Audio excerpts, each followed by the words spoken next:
लाल घाटी का आतंक, महाबली शेरा।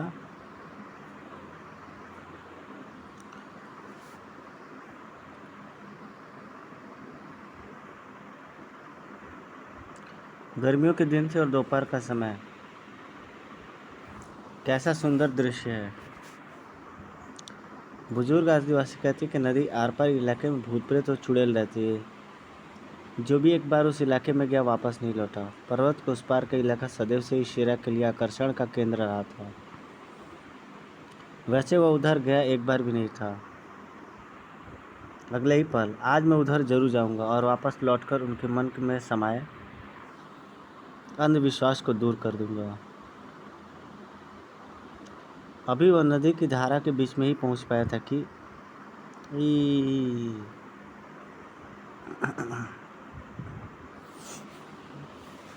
तूफान जरा ठहरो।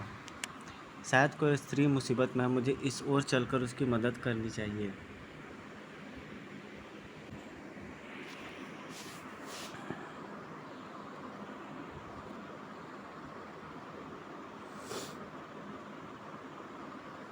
उधर कुछ दूरी पर बेवकूफ़ फौरत जल्दी से बता, इस दरिया की बलि को तूने कहाँ छिपाया है? नहीं, मत मारो मुझे, ईश्वर के लिए मत मारो। सड़क बेवकूफ़, अगर मार से बचना चाहती हो तो जल्दी से बच्चे के बारे में बता दे। हरगिज़ नहीं, है बच्चा किसी की अमानत है। हे ईश्वर, यह दुष्ट तो उसे मार ही डालेंगे, पर मैं ऐसा हरगिज़ नहीं होने दूंगा। ठहरो, तुम लोग एक निर्बल स्त्री पर ऐसा अत्याचार नहीं कर सकते। कौन हो तुम? महान इस दरिया के पुजारियों को रोकने की तुम्हारी हिम्मत कैसे हुई? शायद सुना हो तुमने, मुझे महाबली शेरा कहते हैं। धड़ाक, हक, अरे! अगले ही पल इकांगो, इसने चोटों पर हमला किया, मार डालो इसे, टुकड़े टुकड़े कर दो। हक, आओ आगे बढ़ो, देखो तुम लोगों की कितनी शक्ति है। हाँ हाँ, मारो इसे। ठाक, कुछ ही देर में धिक्कार है तुम पर, मर्द से पाला पड़ते ही लंबे हो गए। लेकिन अगले ही पल शेरा चौंका। ओह, यह स्त्री कहाँ जा रही है? उधर घायल स्त्री ने झाड़ियों में छिपाया कंबल में एक बच्चा उठाया। रो मत मेरे लाल, मैं आ गई। ओह, यह है वह बच्चा। जैसे ही शेरा उसके करीब पहुंचा, मैं इसे हरगिज़ तुम्हें नहीं दूंगी, घबराओ मत। मैं तो तुम्हारी चीख सुनकर तुम्हारी सहायता करने आया था। कौन थे ये दुष्ट? उन पहाड़ियों में रहने वाली डायन इस दरिया के पुजारी। वे उस डायन को इसकी बलि चढ़ाना चाहते हैं। तुम बहुत घायल हो, मैं तुम्हारे लिए थोड़ा पानी लेके आता हूँ। नहीं, ईश्वर के लिए तुम कहीं मत जाओ, वे लोग फिर आ जाएंगे और मुझसे बच्चा छीन के ले जाएंगे। जालिमों ने इतना मारा है कि मेरा बचना लगभग मुश्किल है। तुम एक दयावान आदमी प्रतीत होते हो। क्या मुझ पर मेहरबानी करके एक काम करोगे? हाँ हाँ, ज़रूर। इस बच्चे को किसी तरह इसके माता पिता के पास पहुंचा दो। यह बच्चा पर्वतगढ़ राज्य का युवराज है और वहाँ के राजा प्रवर सेन की एकमात्र संतान है। मैं और मेरा बड़ा भाई एडविन इसके पालक थे। एडविन को उन्हीं जालिमों ने मार डाला। मैं किसी तरह बचकर भाग निकली, लेकिन उन्होंने मुझे पकड़ लिया। एकाएक स्त्री को बहुत तेज वेदना हुई और ज़मीन पर गिरकर तड़पने लगी। एडविन, मेरे भाई, मुझे अफसोस है, हम अपना वादा पूरा न कर सके। मैं भी तुम्हारे पास आ रही हूँ। शेरा ने उसकी धड़कन जांच की। उफ, ये तो मर गई। इस बच्चे को छोड़कर अब क्या करूँ? बहुत प्यारा बच्चा है, मैं इसे अकेला मरने के लिए नहीं छोड़ूंगा। मरने वाली स्त्री ने मुझ पर भरोसा करके इसे सौंपा है। मैं इसे इसके माता पिता के पास जरूर पहुंचाऊंगा। यह पर्वतराज किधर है, ये तो मुझे पता नहीं है। खैर, आगे चलता हूँ, शायद इस इलाके में रहने वाला कोई व्यक्ति मुझे पर्वतगढ़ जाने का मार्ग बता दे। एक तंग से घुमावदार पहाड़ी मार्ग से गुजरकर जैसे ही वह मैदानी इलाके में दाखिल हुआ, अरे इतने सारे गिद्ध, जरूर आसपास कोई शिकार है। कौन है इनका शिकार? कुछ और दूर जाने पर, ओह, उन वृक्षों पर उतर रहे हैं। फिर जैसे ही वह वृक्षों के घने झुरमुट के पास पहुंचे, हे ईश्वर, ये कौन है? शेरा ने उसके बंधन काटे और जमीन पर लिटाकर उसकी नाड़ी जांच की। शुक्र है अभी जीवित है, थोड़ा पानी लाकर इसके मुंह में डालूं। बच्चा नागुची, खौं खौं। जरा आराम से दोस्त, कौन हो तुम? तुम्हारी ये हालत किसने की? मेरा नाम एडविन है। वे लोग मेरी बहन नागुची और बच्चे को इस तरिया की भेंट चढ़ाने ले गए हैं। घबराओ मत, मेरा नाम शेरा है। मैंने बच्चे को बचा लिया है। वह रहा बच्चा। और मेरी बहन नागुची, अफसोस है मुझे, मैं उसे नहीं बचा सका। जालिमों ने उसे मार डाला। खैर, तुम्हारा बहुत बहुत शुक्रिया दोस्त। इस बच्चे को बचाकर तुमने हम पर बहुत एहसान किया है। मेरा नाम शेर है। मुझे सारी बात विस्तार से बताओ, शायद मैं तुम्हारी कुछ मदद कर दूं। ज़रूर बताऊंगा। पहले यहाँ से बाहर निकल चलो, वे लोग यहाँ दोबारा आ सकते हैं। ठीक है।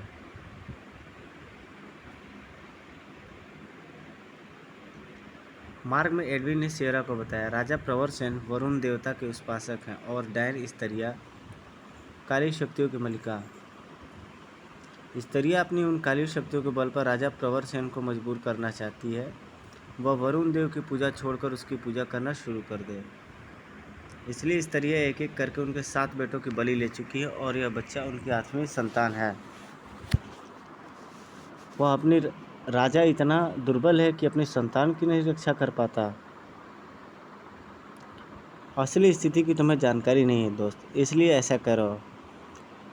स्तरिया के अनेक पुजारी हैं, लेकिन छुपे रूप से, शायद राज दरबार में भी हों। उन्हीं की मदद से राजा के पहले सभी बच्चे स्तरिया की भेंट चढ़ा दिए गए। दीवान जी, आज मैं बहुत खुश हूँ। कोषागार के दरवाजे खोल दिए। राज्य में आज कोई भी भूखा न सोए। जब पहली संतान पैदा हुआ तो उसके बाद राजा ने मुनादी करवा दी। राजा इस बात से बेखबर था कि महल में उसकी खुशियां लूटने के लिए योजनाएं बनाई जा रही थीं। लोरल, कल रात आधी आंधी के समय चोर दरवाजे पर, समझ गया लारा, मैं समय पर पहुंच जाऊंगा। और दूसरी रात, किसी ने तुम्हें देखा तो नहीं इसे लाते हुए? नहीं, पर अब बातों में वक्त बर्बाद मत करो। दोनों बड़ी सतर्कता पूर्वक एक कक्ष में पहुंचे और सरखड़ाखट। अगले दिन सेनापति जबरदस्त फेरा होते हुए महल से मेरे पुत्र की चोरी कैसे हो गई? अन्नदाता, महल की दासी लारा और उसकी प्रेमी लोरन राजकुमार को चुरा ले गए हैं। दोनों को शीघ्र ही पकड़ लिया जाएगा। लेकिन जब दोनों नहीं पकड़े जा सके तो राजा ने ज्योतिषियों और मजूमियों को बुलाया। तुम सब भविष्य वक्ता हो, अपने अपने फन माहिर, बताओ मेरा पुत्र मुझे कब तक वापस मिलेगा? क्षमा करें महाराज, मेरे ज्योतिष ज्ञान के अनुसार राजकुमार अभी इस दुनिया में नहीं है। मेरा नजूम भी यही बताता है, राजकुमार को किसी देवता की बलि चढ़ा दिया गया। ओह, कहीं मेरे बेटे को दायन स्तरिया की भेंट तो नहीं चढ़ा दिया गया? और अंत में यह बात सिद्ध हुई कि लारा और लोरन स्तरिया के अनुयायी थे। स्तरिया अनेक काली शक्तियों की स्वामिनी है और इसके पुजारी धूर्त और शैतान। वे मेरी आगामी संतान को भी स्तरिया की भेंट चढ़ाना चाहेंगे, इसलिए मुझे अभी से संतान की सुरक्षा का उपाय करना होगा। और राजा ने पहाड़ों पर एक ऊंची नदी बनवा दी। रानी के दूसरे प्रसव के समय सैनिकों के कड़े पहरे में उसे गढ़ी में रखा, लेकिन पुत्र पैदा होने के तीसरे दिन दोपहर में, हे भगवान, इतना तेज बवंडर! उफ, ये काली आंधी है। जल्दी किसी सुरक्षित जगह पर पहुंचो। हाँ, जल्दी करो। बढ़ गए तो किसी चट्टान से टकराकर हड्डी पसली चूर चूर हो जाएगी। जूं जूं जूं जूं। तभी, हे ईश्वर, अब ये कौन सी आफत आ गई? बाज मानो जरूर इस तरिया के पुजारी होंगे। मुकाबला करो।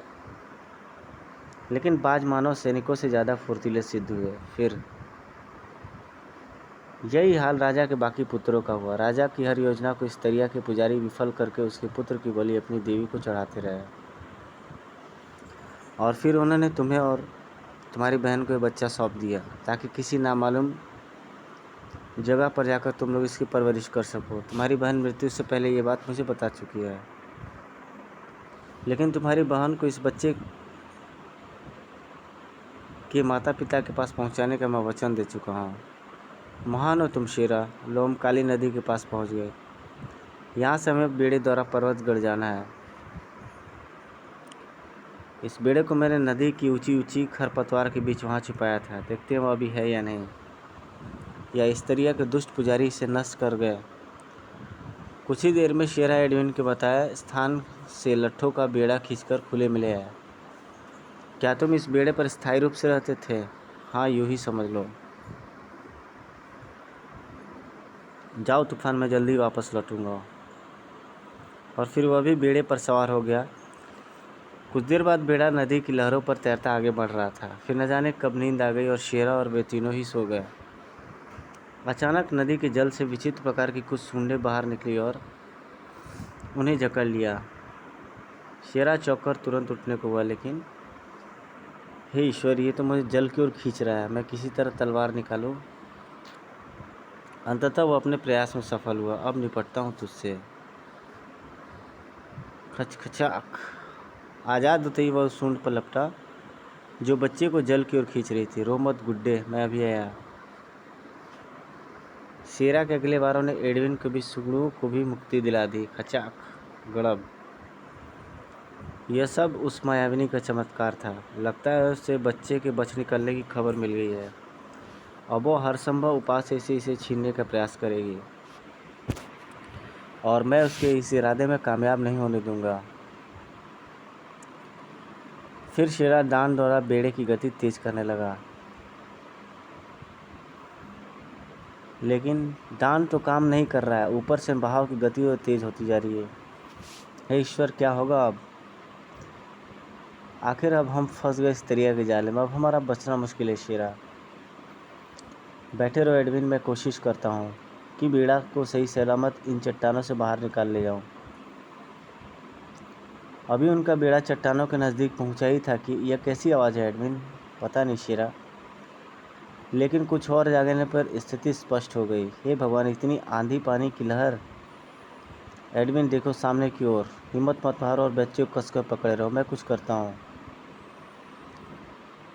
लेकिन शेरा कुछ कर पाता। ओह, भड़ाक। शेरा एडविन तुरंत ही होश को बैठे, जबकि इधर यह बालक महान स्टरिया का शिकार है। तुरंत ही कुछ देर बाद जब शेरा को होश आया, किस्मत ही अच्छी थी जो बच गए। लेकिन बच्चा कहाँ है? फिरकनी की भांति उसकी निगाहें चारों ओर घूमी। उफ, बच्चा तो कहीं नजर नहीं आ रहा। क्या वह नदी में डूबकर मर गया? यह नहीं हो सकता शेरा। जो इस दरिया का शिकार होता है, मौत उसे छू भी नहीं सकती। यानी बच्चा वह इस दरिया के पास पहुंच चुका है। हाँ, तब तो इस दरिया उस बच्चे की हत्या भी कर चुकी होगी। नहीं, अभी ऐसा नहीं हुआ, क्योंकि वो बच्चों की बलि रात को देती है। अचानक शेरा गर्रा उठा। इस दरिया के जीवन की मैं आज की रात मैं कभी नहीं होने दूंगा और उसकी नाश करके बच्चे को वापस ले जाऊंगा। तुम जानते हो इस दरिया कहाँ रहती है? हाँ, उसका निवास काले स्थान, काले पहाड़ की खाइयों में है, जो बेहद खतरनाक जगह है। शेरा, तेरी मौत बनकर आ रहा है इस दरिया। उधर शेरा, तेरी मौत बनकर आ रहा है इस दरिया। हा हा हा हा हा हा हा। शेरा, इस दरिया की मौत। हा हा हा हा हा हा हा हा। शायद नहीं जानता, मौत का दूसरा नाम है इस दरिया। जो रास्ते इस दरिया तक पहुंचते हैं उन पर स्वयं मौत भी बढ़ने से थर्राती है। इधर मौत के रास्ते पर बढ़ता शेरा एडविन। इस दरिया इन गहरी घाटियों में रहती है। हमें नीचे उतरना होगा। चलो, संभल कर एडविन, यहाँ से फिसल कर गिरने का मतलब है मौत। अचानक ओह गॉड, अगर हम उस चट्टानों की लपेट में आ जाते तो। ऊपर चट्टानें गिराई गई हैं। शेरा ने भी फौरन ऊपर देखा और बुरी तरह कांप गया। ऊपर से कोई पत्थर गिरा रहा था। वे हम पर चट्टानें फेंक रहे हैं। शेरा, दीवार से चिपक जा जल्दी। गड़ गड़ गड़ गड़। उफ, इनसे मुकाबला करना होगा और नहीं ये हमें मार डालेंगे। खच्चाक।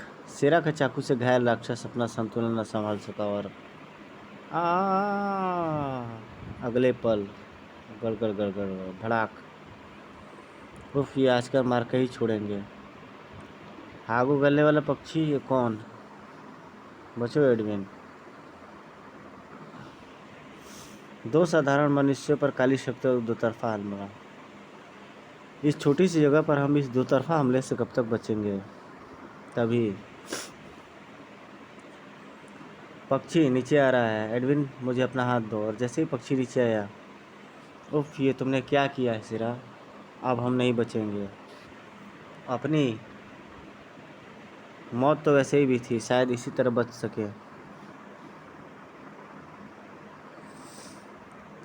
तो मेरी पीठ पर पकड़ो, मेरा हाथ आज़ाद हो जाने के बाद मैं कुछ कर सकूँगा। अब ठीक है, कुछ करो शेरा। कुछ ही पलों बाद। उफ, इतनी ऊंचाई से गिरकर हमारा क्या हाल होगा। खच्चाक।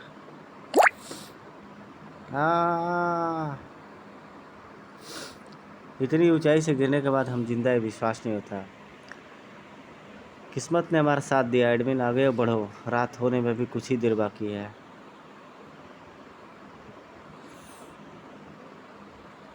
इधर स्त्रियाँ उस बच्चे का बलि देने का इंतजाम कर रही थी। उधर वे दोनों नदी के पास पहुंचकर सावधानी से पार करने की सोच रहे थे। केवल नदी में मगरमच्छ भी थे।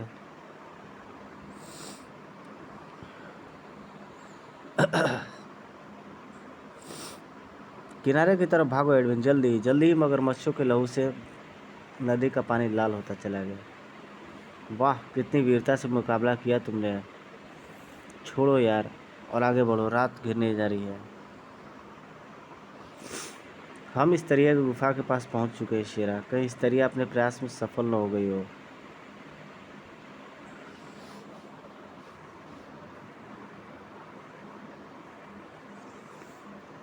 इस तरिया इस गुफा में कहीं रहती हो। कुछ कहा नहीं जा सकता, चलते चलो।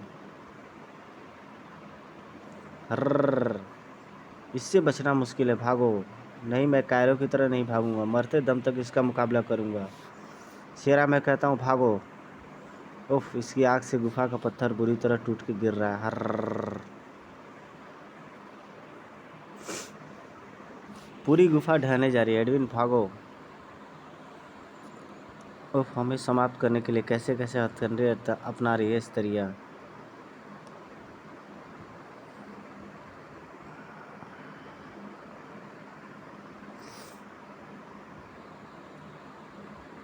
थप, तेरा यह सपना कभी नहीं पूरा होगा चुड़ैल। ओह, अब भी तुम बच गए मूर्ख। मिस्त्रिया को मारने की इच्छा लेकर तू आया है। हा हा हा हा हा। हाँ, तुझे मारने के लिए मैं जिंदा बच गया।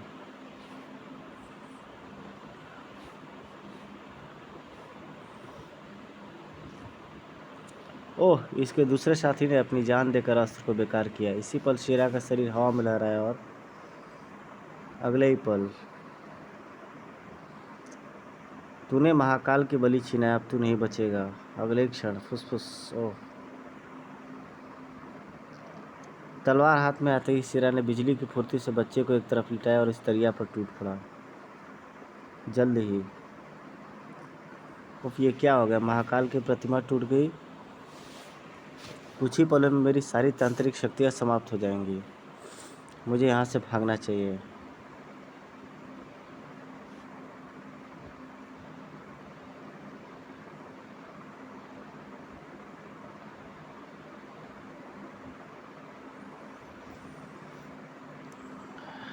तो इस तरिया वहाँ से भाग निकलती है, साथ ही साथ चेतावनी देते हुए शेरा को।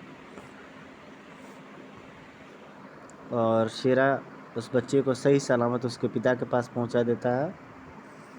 तो गाइस, कैसी आपको स्टोरी लगी ज़रूर बताइएगा, कमेंट ज़रूर करिएगा आप। और लाइक सब्सक्राइब ज़रूर करते रहिएगा दोस्तों। शेयर भी ज़रूर करें। आपका अपना दोस्त प्रशांत कुमार अब आपसे विदा लेता है। जय हिंद, जय भारत।